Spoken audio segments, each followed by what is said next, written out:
actualité, Bozo continue à renouveler dans le magazine, Amino Bolingaka Mingi. Comme vous le savez, opacité et gestion des mingi et théâtralisation au niveau de la gestion de l'institution de l'entreprise publique. Dernièrement, chef d'État au a mise en place, a déplacé tout, mais on continue à déplorer beaucoup de mégestions dans l'entreprise publique qui a l'État. On a appelé spécialement aujourd'hui une émission face aux Congolais.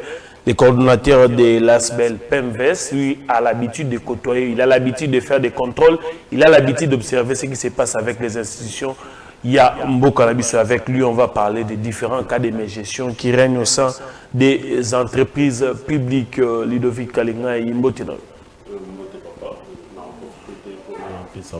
Téléspectateurs, il y a FestTV ainsi que l'Internet, il y a FestTV, il y a BNKMB officiel, donc la petite nous sommes beauté. Moi, Mikolo Belé, on a quitté la antenne à Fast Télévision. Oui, normalement, il y a un contrôle citoyen, ça nous prend beaucoup de temps, il faut qu'on vérifie l'information, ça nous a vraiment pris du temps. Alors, le lundi, on s'est préparé pour annoncer l'événement la semaine prochaine. Très bien, Ludovic Kalinga, ça fait un bon moment. Tout le monde a qui PEMVES a cité, bon, on a un dossier, il y a une gestion au niveau RVA, il y avait eu des problèmes, on a suspendu l'ancien DG, il y a eu un autre, il y a eu irrégularité dans la suspension. On a vu un cas pareil aussi dans la FPI, mais on entend souvent parler. Il y a Asbel Oyo, vous allez représenter sur ce plateau. Qu'est-ce qu'il en est exactement dans le dossier? Vous en êtes où aujourd'hui? Bon, d'abord, au niveau de RVA, tout ça, le contrôle citoyen, pour tout place bon, il y a Gopas et Kendara. Il y a un des monarchies qu'on avait saisi le directeur général à l'époque. Après tout ça, il y a une visite même dans l'aéroport, presque à la République démocratique Mobimba. On a essayé de voir, bon, il y a Gopas et Kewapi. Il y a un des monarchies qui était en train d'expliquer que non, bon, voilà, dans le niveau de Gopas, il y a quand même l'argent qui a affecté, mais tu peux ça la proposition d'Abisso pour que la population congolaise, surtout les voyageurs, parce qu'il faut qu'il y ait déjà politique à redevabilité. Donc, un voyageur qui paye son argent pour la Gopas, il faut aller au nous étions vraiment en plein travail, mais malheureusement, des directeurs généraux, il y a RVANA qui est et nous avons aussi saisi même le Conseil d'État, le chef de l'État à l'époque, jusqu'au moment où le directeur général lui-même aussi s'est dit d'accepter et d'attendre offre de sous to continuer avec Yango. Le niveau il y a FPIP to constater que le directeur général adjoint Monsieur le directeur général adjoint, M. Martin, avait aussi été révoqué d'une manière illégale le 12 décembre. Vous voyez déjà que on avait même témoigné qu'automatiquement c'était une ordonnance irrégulière. Parce que Tikala Bimana, journal officiel, on a eu aussi gain de cause. Il y a un autre continuer à un niveau, même il y a INPP aussi. Il y avait aussi des turbulences. Nous avons saisi les autorités. Au moment où je vous parle, déjà à disposition de Jean Magui. Et il y a 2 semaines, il y a un contrôle citoyen. À niveau, il y a ONIP, à niveau, il y a OCC. Mais qu'est-ce qui se passe? On va prendre particulièrement parce qu'il y a une lettre qui nous est parvenue. Mokandama comme sur la rédaction, comme quoi Asbel est saisir la présidence de la République pour informer que l'élo ONIP est commis cybercafé. C'est quand même trop fort. Mais oui, automatiquement, tu as dit que non cybercafé, il y a des cybercafés où il n'y a qu'une seule personne qui gère avec un opérateur de saisie. C'est ce qui se passe. Déjà, la preuve est que dans ONIP, nous avons saisi le chef de l'État hier, mais l'équipe, il y a PMV et Kendagi, parce qu'on a réservé aussi une copie dans DG à ONIP. Est-ce qu'il y a un bureau Moutazate? Donc, on a un bureau sur Moutata Morazate. Donc, les éléments que nous avons eus dans le contrôle citoyen ont été prouvés hier. Personne ne vient au travail. Pourquoi? Parce que... Donc, Office national d'identification de la population, Moutazate na bureau. Bamatina à 3e, Bakina réception. Bamatina à 3e niveau. Bakina à 5e niveau. Moutazate, tous les bureaux sont fermés. Qu'est-ce qu'il y a? Ils ne sont pas payés? Non, automatiquement, il y a ceux-là qui négligent le travail parce qu'il y a un incompétent qui joue l'intérim, qui a été sauvé sur base, il y a suspension irrégulière d'abord, il y a ancien DG, et c'est lui qui là n'est pas un technicien, il ne connaît rien de ce travail, il a placé des personnes intimes, on a même supprimé certaines personnes, certains agents qui ont fait plus de 15 ans là, qui ne reçoivent plus leur salaire au nom du Kassaïen. Donc il s'est dit qu'il est Kassaïen, il s'est dit qu'il est capable de tout faire. Donc il on se a dit être une touche de tribalisme. une touche de tribalisme, plus une appartenance politique. C'est pour cela que nous avons adressé au chef de l'État, nous l'avons dit, qu'il y a certaines personnes qui veulent vous faire vivre les erreurs du passé. Alors, cette lettre qui avait été adressée au chef de l'État, ils avaient un objectif mi-balé. Objectif, il y a l'Ibosso, ils allaient pour dédouaner le chef de l'État la responsabilité, voilà. Parce qu'on va dire que non, bon voilà, c'est le chef de l'État, non. Parce qu'il y a des directeurs généraux qui veulent faire vivre au chef de l'État les erreurs du passé. Et le deuxième objectif, c'est informer que le 16 avril, il y a une conférence de presse où nous allons dévoiler devant la presse internationale, où vous serez aussi invité, et la presse internationale, tous les éléments de preuve de l'incompétence, des irrégularités, des tentatives de détournement qui se passent au niveau de l'ONEP. Qu'est-ce que vous attendez du chef de l'État concrètement? Non, le chef de l'État, automatiquement, à chaque fois que nous écrivons, le chef de l'État agit. Hein. Autant que le PMVS écrit, le chef de l'État agit. C'est pour cela que nous avons même dit dans notre lettre au chef de l'État, le chef de l'État sera dans l'obligation de résoudre ces problèmes. Parce que nous sommes des lanceurs d'alerte. Le chef de l'État ne peut pas avoir toutes les informations, mais lorsque nous écrivons, lorsque nous saisissons la presse, vous nous aidez, le chef de l'État a toujours un œil regardant. Mais et il va agir. Au vu des éléments à votre possession, quelle serait, d'après vous, la décision du chef? Ce serait de les limoger, ce serait de les suspendre? Qu'est-ce que vous attendez au regard des éléments que vous avez apportés? Logiquement, si on va dans la procédure, il aura d'abord une suspension d'ordre conservatoire et aussi il y aura des institutions aussi compétentes de l'État congolais qui va vérifier les informations que j'ai données si c'est vrai. Et étant donné que nous avons toutes les preuves et les pièces justificatives, automatiquement, je suis sûr que vous n'allez plus le voir, celui qui est l'actuel directeur général en intérim. Est-ce que vous êtes entré en contact avec celui qui gère l'ONIP pour avoir des éléments? Non, écoutez, nous avons écrit au chef de l'État, nous l'avons informé, nous avons réservé une copie à l'ONIP.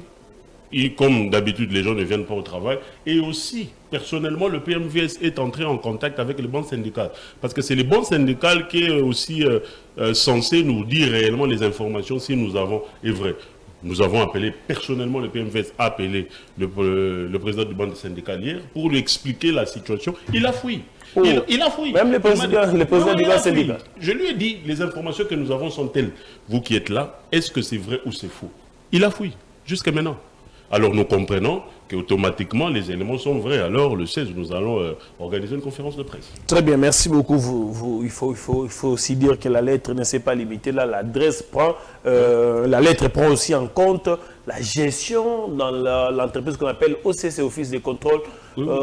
Qu'est-ce qui se passe encore là-bas? Non, là-bas, vous devrez savoir qu'on a nommé un monsieur qui est le directeur général en septembre 2022. Les informations que nous avons en notre possession, il a eu à embaucher ses nièces, ses neveux, en violant le mot d'ordre du chef de l'État par rapport aux affaires courantes de ce moment. Et grave encore, nous avons des éléments de preuve qui témoignent que ces personnes qu'ils ont embauchées sont en train d'embaucher d'autres personnes en contrepartie avec l'argent.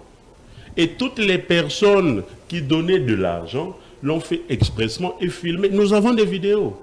Nous avons des images de preuve. On a monnaie les engagements. 2000 personnes qu'on a engagées en moins de 2 semaines. On les a envoyées dans des provinces où nous savons. Nous avons toute la liste des personnes qui ont été embauchées, les 2000 personnes.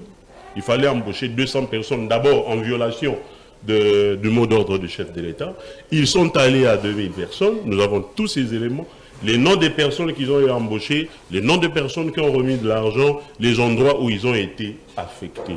Écoutez, moi je pense que nous devons être sérieux. C'est pour ça que notre organisation fait toujours des contrôles citoyens pour dévoiler la vérité. Nous allons tout mettre sur le dos ou sur la tête du chef de l'État. Et pourtant, il y a des secteurs qui doivent être régulés de l'autre côté. Alors, c'est pour cela que non, la semaine prochaine, ça sera une série de conférences de presse. Le 16, ça sera la conférence de presse pour l'affaire de l'ONEP. Le 17 avril, ça sera la conférence de presse pour la situation de l'OCC. Et nous allons aussi saisir le ministre de tutelle, parce que selon le texte de l'OCC, comme vous le savez, le ministre a l'obligation de pouvoir suspendre le directeur général d'une manière conservatoire, afin de de confirmer ce que nous disons, étant donné que nous avons des éléments, donc nous allons faire notre conférence. Donc vous insinuez qu'au niveau de l'ECC, on a monnaie... Je n'insinue rien, je donne selon des les informations à votre je donne des informations à notre possession et nous avons tous ces éléments. Donc si nous nous permettons de saisir le chef de l'État pour ces informations, c'est que nous avons des informations vérifiées.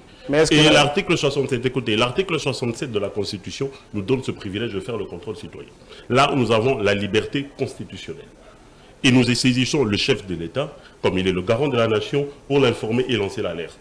Et de cela, nous saisissons aussi toutes les organisations de droits de l'homme, la presse nationale et internationale, de se concentrer sur cette situation. Je n'ai pas le monopole de la vérité, mais tout le monde peut faire aussi le contrôle citoyen, comme le recommande la Constitution, pour vérifier si c'est... Vous n'avez pas le monopole de la vérité, donc vous restez donc ouvert à tout échange. Nous restons ouverts à la naissance de vous amener les preuves contraires. Exactement. Si c'est vrai, si on dit que ce qu'on a eu c'est faux, alors on doit me prouver aussi le contraire. Nous sommes une ONG, mais nous alertons. Mais nous expliquons à la presse, nous expliquons aux autorités, et c'est à eux de nous prouver le contraire. Voilà. Très bien, merci beaucoup Ludovic Kalengai. Nous tendons petit à petit vers la fin.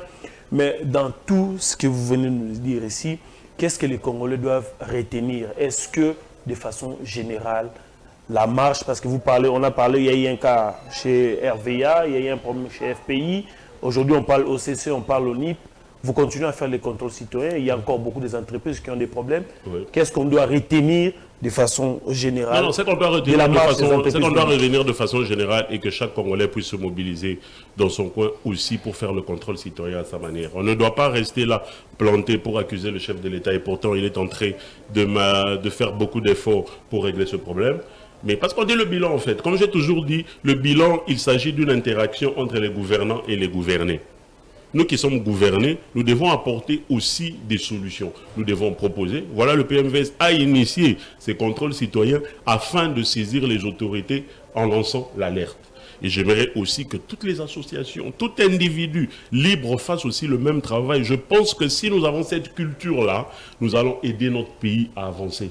Parce qu'il y a des détournements partout, il y a des vols partout. Ce n'est pas le chef de l'État, il n'est pas un sorcier pour avoir les yeux partout, non. Nous qui sommes là, nous devons être l'œil du chef de l'État, l'œil de la République, pour essayer de résoudre le problème là où il y a le problème. Très bien, merci beaucoup Ludovic Kalengai. On vous a appelé rapidement parce qu'on estimait qu'on ne pouvait pas rester comme ça sans pourtant avoir l'information à la source, parce qu'on a vu les documents qui nous est parvenus à la rédaction. On devait nécessairement avoir votre son de cloche en direct sur ces plateaux. Merci pour votre disponibilité. C'est moi qui vous remercie et je remercie tous les téléspectateurs. Voilà, face au Congolais reste disponible. On a suivi les propos de Ludovic Kalengai. La porte, elle est grandement ouverte. On accepte tout le monde. Si vous estimez que vous avez des éléments contraires, eh bien, le plateau, il est là pour que vous apportez lumière si jamais il y a eu l'obscurité dans tout ce qui a été dit sur ces plateaux. Nous vous remercions. Restez branchés au programme de Face Télévision. On se retrouve prochainement pour un tout nouveau numéro de Face au Congolais.